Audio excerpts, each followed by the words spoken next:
My dear friends, இந்த ப்ரோக்ராம்லேயும் உங்களை பார்க்குறது எனக்கு மிகுந்த சந்தோஷம். இன்றைக்கி நம்ம பார்க்க போகிற வாக்குத்தத்த வசனம் நீதிமொழிகள் 21:20 இருக்குது. அது என்னன்னு பார்ப்போமா? திரவியமும் எண்ணெயும் ஞானவானுடைய வாசஸ்தலத்தில் உண்டு, மூடனோ அதை செலவழித்து போடுகிறான். மை டியர் ஃப்ரெண்ட்ஸ், இந்த வசனத்தை வாசிக்கும் போது எனக்கு சில காரியங்கள் ஞாபகம் வந்துச்சு.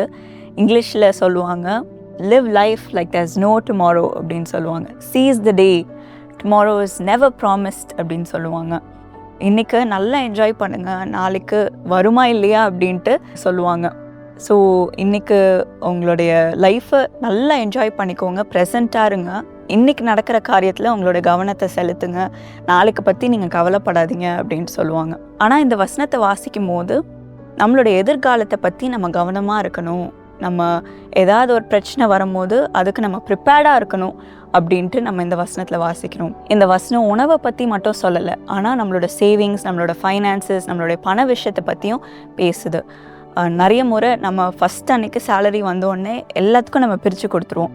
ரெண்ட்டுக்கு கொடுத்துருவோம், நம்மளோட பில்ஸ் எல்லாத்துக்கும் கொடுத்துருவோம், ஃபீஸ்க்கு என்னென்னலாம் நமக்கு இஎம்ஐ என்னெல்லாம் நம்ம பேமெண்ட்ஸ் பண்ணணுமோ அதெல்லாம் ஃபஸ்ட்டு கொடுத்துட்டு அதுக்கப்புறம் மீதி உள்ள காசை நம்ம என்ன வாங்கலாம் அப்படின்னு தான் நம்ம யோசிச்சுட்ருப்போம். அந்த மந்த்துக்குரிய செலவோ இல்லைனா எனக்கு இவ்வளோ காசு மீதி இருக்குது, நான் அதை ஷாப்பிங் போய் நான் செலவு பண்ண போகிறேன் அப்படின்ட்டு தான் நம்ம மைண்டில் யோசிச்சுட்ருப்போம். என்கிட்ட இவ்வளோ பேலன்ஸ் இருக்குது, நான் இந்த மாதம் இதெல்லாம் நான் ஸ்பெண்ட் பண்ணலாம் அப்படின்ட்டு நம்ம 4th 5th அன்னைக்கோ இல்லைன்னா 10th நம்ம எல்லாத்தையும் செலவு பண்ணிடுவோம்.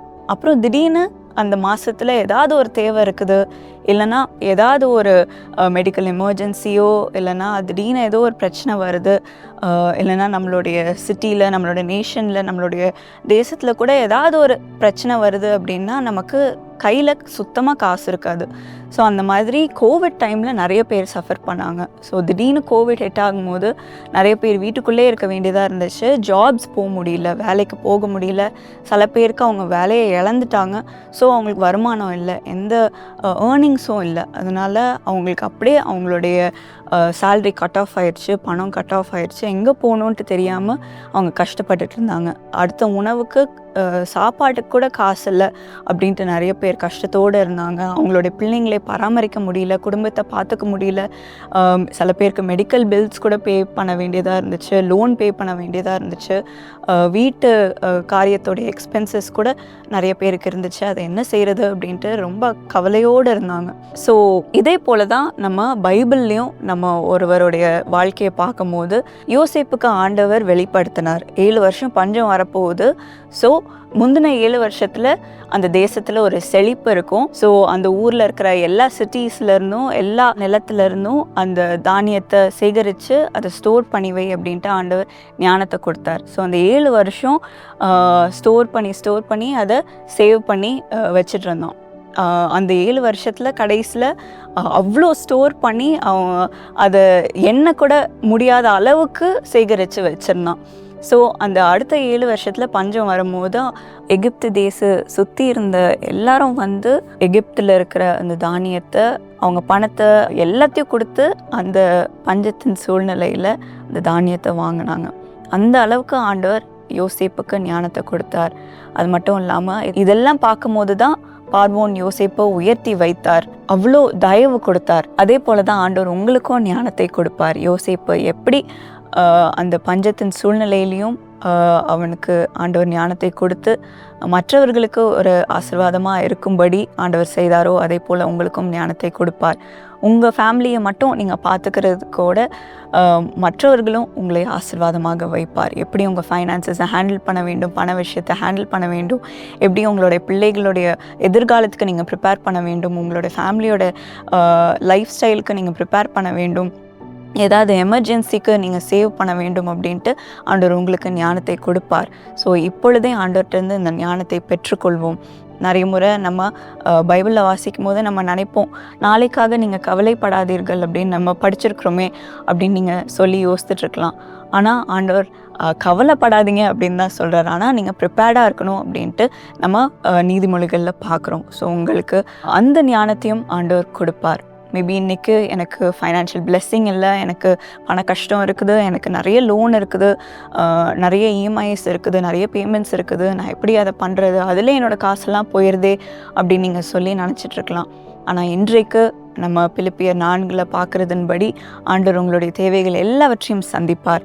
ஆண்டவர் உங்களுக்கு உங்களுடைய காரியங்கள் மட்டும் பார்ப்பது மட்டும் இல்லை, மற்றவர்களுக்கும் உங்களை ஆசீர்வாதமாக வைப்பார். ஸோ நீங்கள் தைரியமாக இருங்க. இன்றைக்கு உங்களுடைய ஃபைனான்சஸ், உங்களுடைய பண விஷயத்தையும் ஆண்டவருடைய கையில் கொடுங்க.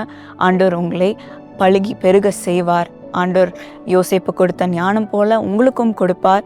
உங்களை சேவ் பண்ண வைப்பார், மற்றவர்களுக்கும் கொடுக்க வைப்பார். ஸோ இந்த ஆசீர்வாதத்தை இன்றைக்கு நாம் பெற்றுக்கொள்வோம். ஆண்டவர் உங்களுக்கு ஞானத்தை கொடுத்து ஆசீர்வதிப்பார். ஏசப்பா, இந்த வாக்குத்தத்த வசனத்துக்காக நன்றி சுவாமி. இன்றைக்கு நீர் கொடுத்த ஞானத்துக்காக, வார்த்தைக்காக நன்றி அப்பா.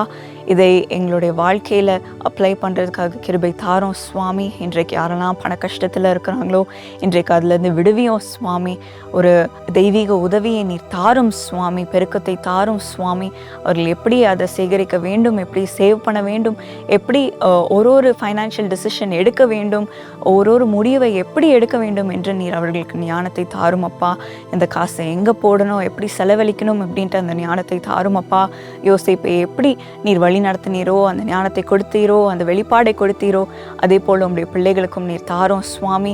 நீதிமொழிகளில் பார்த்தது போல அதை எல்லாவற்றையும் செலவழிக்காமல் அதை எப்படி ஒவ்வொரு காரியத்தையும் எப்படி அந்த பணத்தை செலவழிக்க வேண்டும் என்று நீர் உதவி தாரோம் சுவாமி. வீண் செலவு செய்யாமல் காத்துக்கொள்ளும் சுவாமி. எப்படி கரெக்டாக யூஸ் பண்ணுறது என்று ஒவ்வொருவருக்கும் ஞானத்தை தாரும் சுவாமி.